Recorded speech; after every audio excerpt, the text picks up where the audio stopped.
Be sure that you have all the necessary tools and materials on hand before beginning the construction of your pool. Not having the appropriate items on hand when they are called for can make the job much more difficult than it needs to be.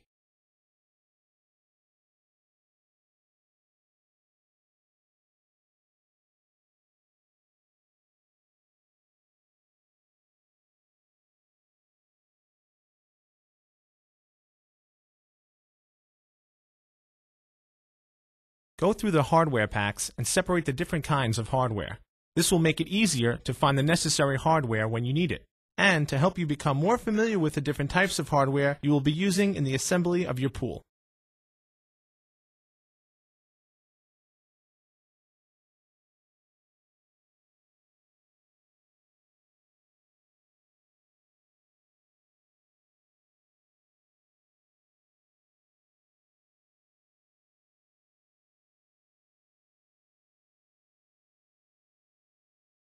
In choosing the site to assemble your pool, you want to avoid areas with steep slopes or underground obstructions. You also must be sure that the site you choose complies with all state and local codes. A transit is the easiest and most precise way to tell you how level your site is. Transits are easy to use and can be rented at most local equipment rental outlets. If you do not have access to a transit, a long straight board with a carpenter's level will do the job. To find the center point of your pool, it's easiest to measure off an existing object. Here, we use the fence. We measure from the fence and mark the ground where we want the outside of the pool wall to be.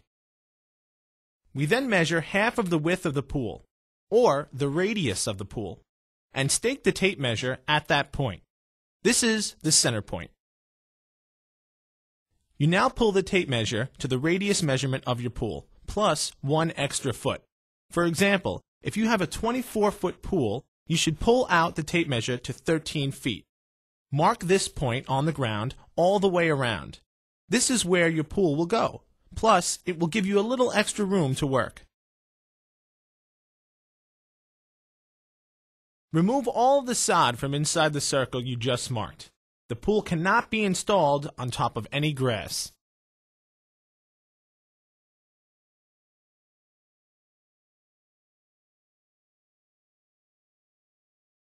A great tool for removing sod quickly and neatly is called a sod cutter. This is also a tool that can be rented at a local equipment rental shop, and you can be taught how to use it in a matter of minutes.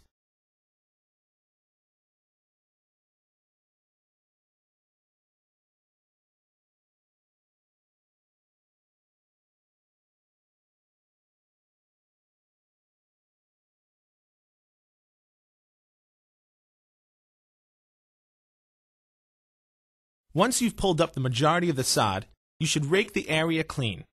You not only want to get the remaining sod, but also any roots, rocks, or any other debris you may come across.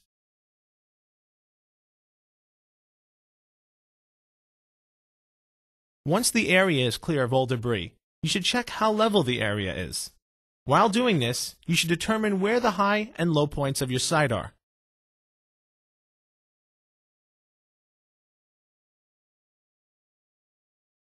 Dig away the high spots so that they are at the same level as the low areas. Using a rototiller to soften the ground where you are going to dig will make this task a lot easier. It is important that you dig down the high areas and do not build up the low areas. Building up the low areas will cause the pool to settle and possibly cause major problems down the road.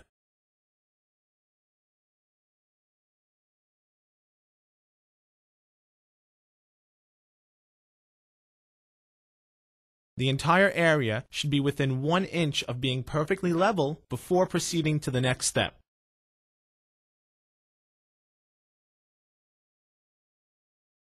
There are a few different kinds of bottom plates that we use. The most common is the metal bottom plate. Some pools use a resin bottom plate. Here is an example. Others will use a resin bottom cuff. Here is an example. Pictured here are a stabilizer rail, a resin bottom rail, and a metal bottom rail. Notice the bottom rails are larger than the stabilizer. The bottom rails are also straight cut on both ends, never crimped like the stabilizers are.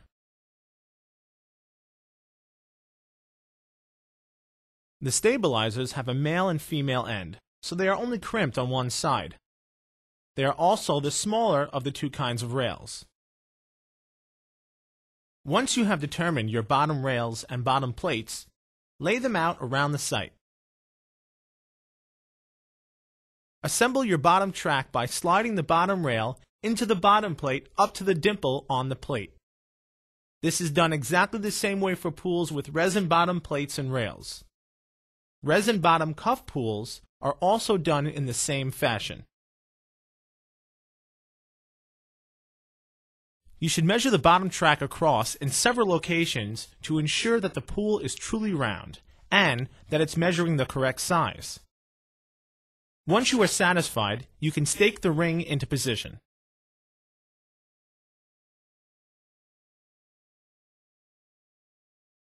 Level each of the bottom plates or cuffs. Make sure the parts are within a ½ inch of each other.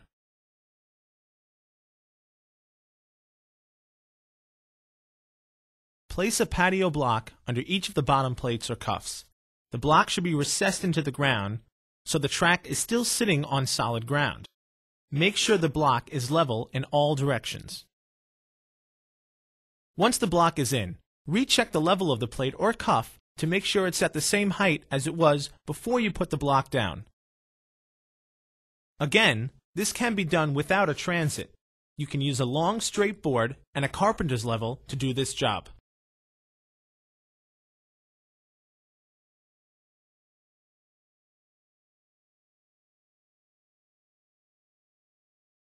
You can now remove one bottom rail to cart in the sand. We recommend marking the two connecting bottom plates or cuffs before doing this to ensure that the rail is returned to the proper position after you have carted in the sand.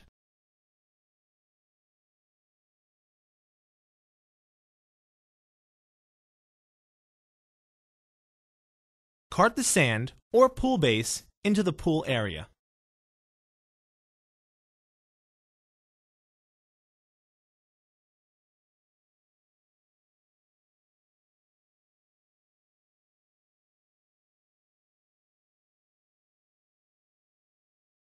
Replace the bottom rail that you took out to allow you to cart in the sand or pool base.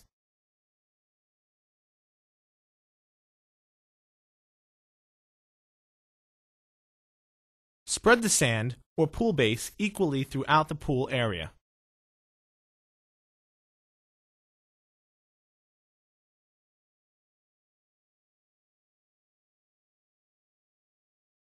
Bring the pool wall into the pool area using a flattened carton to rest it on. Make sure the skimmer cutout is on the top portion of the wall. We recommend using landscaping stakes with C-clamps around the pool area to help hold the wall during the installation. Begin by placing the wall into the track at the center of a bottom plate or cuff. Continue inserting the wall into the track around the pool, clamping it as you go. If the skimmer or return cutout fall over a bottom plate, you will need to move the wall and expose the wall joint to clear them.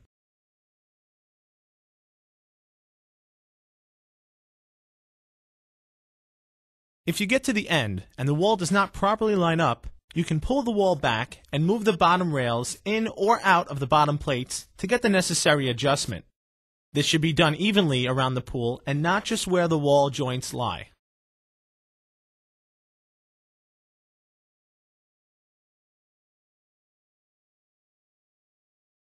If your pool has a single row of wall bars, they will be pre-attached with rivets.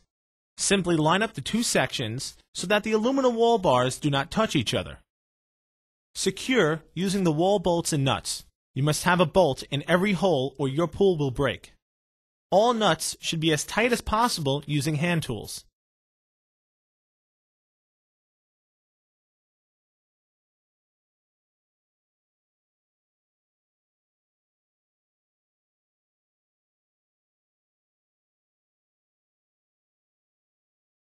Cover all of the bolt heads inside of your pool using 3 layers of duct tape to protect the liner from edges of the hardware or any burrs created by the screwdriver. With a staggered wall bar system, the wall bars are not pre-attached. Line up the two sections of the wall so they are touching each other. Place one wall bar on the inside of the pool and one on the outside of the pool wall. Connect them using the wall bolts and nuts.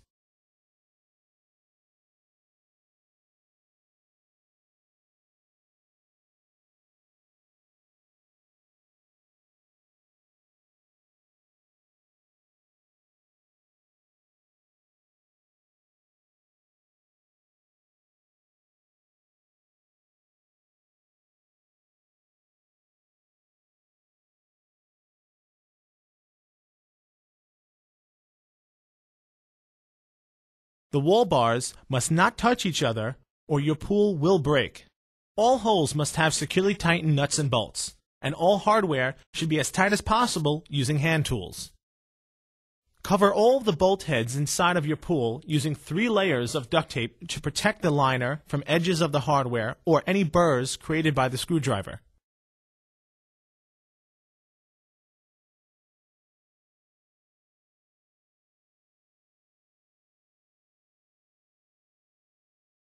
Build a 6 to 8 inch high cove along the inside of the pool wall. Install the upright onto the bottom plates. The top of the upright can usually be determined by an extra hole in the center or on each side for the top covers. The uprights are secured to the bottom plate using number 10 screws.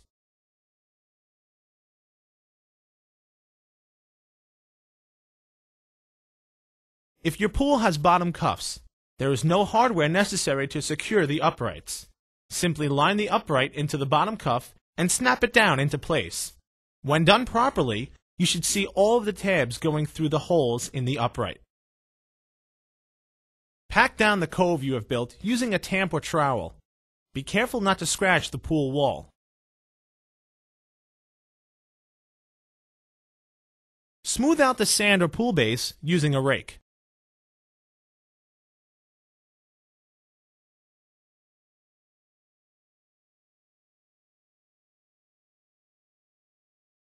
Be sure to wet the sand prior to tamping it. This will help the sand pack better. Tamp the entire bottom of your pool. Doing this will help reduce footprints in the sand and provide a firm and even bottom for your pool. Unpack the liner from its box. Laying it out in the sun for a few minutes will make it easier to work with.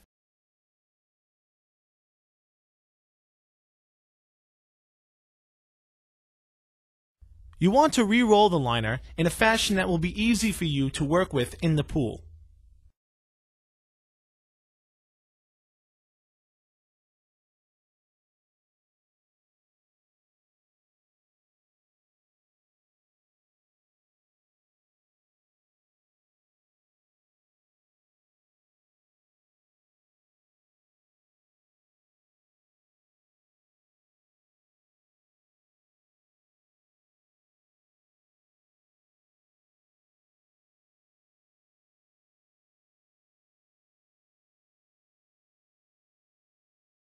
Once the tamping is complete, you should lightly sweep the sand base so that you brush away any uneven lines caused during tamping.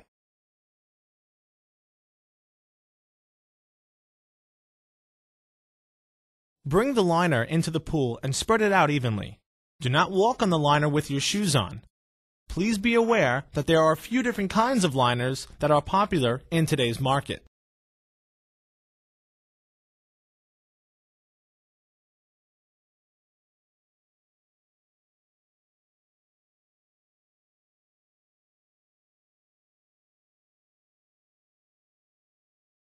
The V-bead liner has a bead which hangs directly on the pool wall.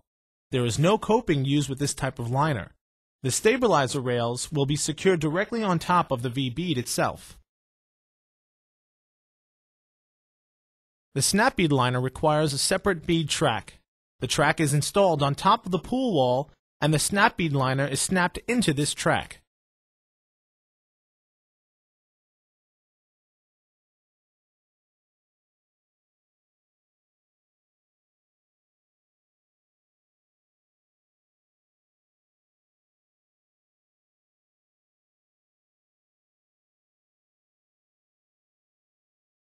Overlap liners are hung over the pool wall and secured in place using plastic coping strips.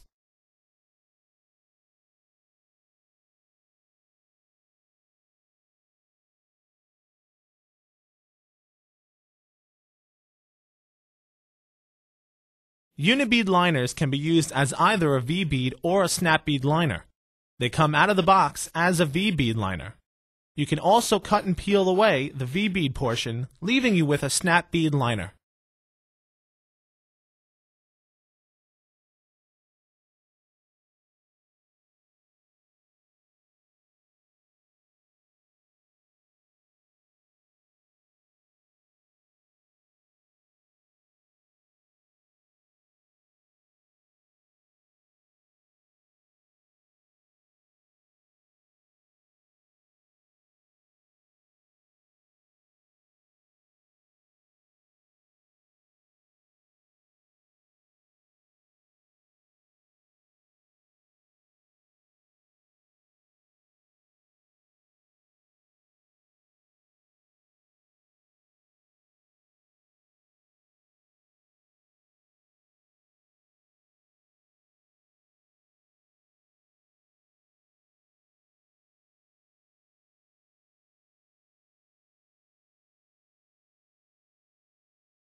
Once your liner is completely hung, you should begin working all wrinkles out towards the sides of the pool. Install the stabilizer rails over the top of the pool wall. These rails will telescope into each other approximately 1 inch, forming a continuous circle around the pool. Once the stabilizer rails are on, you will no longer need the landscaping stakes and C-clamps.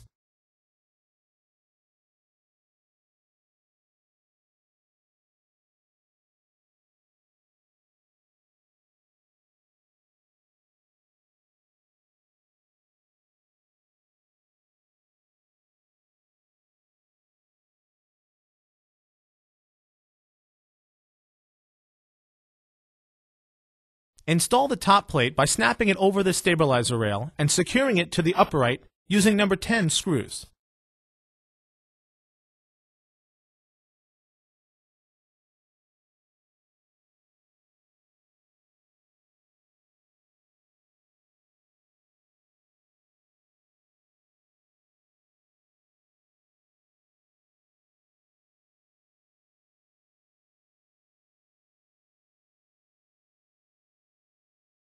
Make sure the uprights are perfectly straight up and down using a carpenter's level. Install the top rails loosely using number 10 screws.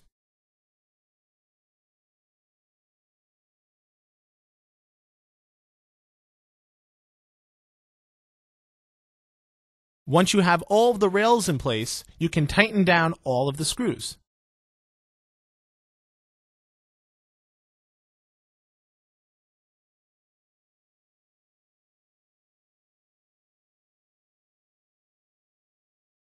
If your pool has a resin top rail, this step will be done the same way.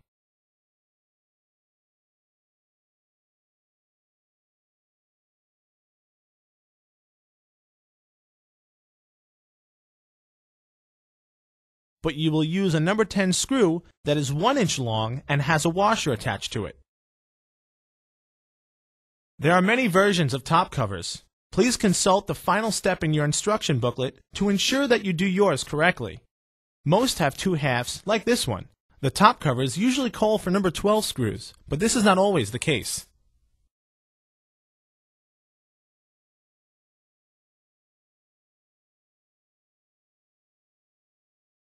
Begin filling the pool slowly.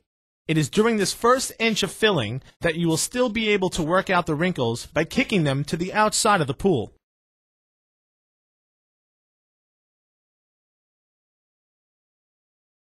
After you are satisfied with the bottom of the liner, you can fill the pool halfway. At that point, consult the separate skimmer instructions on how to install your skimmer and return fittings. Once they are on, you can attach your filter system and fill the pool the remainder of the way. Before anyone uses the pool, you need to install the safety labels packed in the yellow envelope that came with your pool. If you do not have these labels, please contact your dealer or the manufacturer and you will be given another set at no charge. Your warranty will be voided if these labels are not installed. The large sticker goes on the outside wall of the pool directly next to the entry system. This should be visible to anyone about to enter the pool. The smaller label is attached on the liner, above the waterline, directly opposite the pool's entry point, again being visible to anyone entering the pool. See the installation instruction booklet for any additional safety precautions. Never leave children unattended in the pool area. Never leave open access to the pool when there is no supervision present. Follow all local laws and regulations. Obtain all required permits before building your swimming pool. Always use common sense while in or around a swimming pool. Never jump or dive into an above-ground swimming pool. Never sit, stand, or walk on the top rails of an above-ground swimming pool.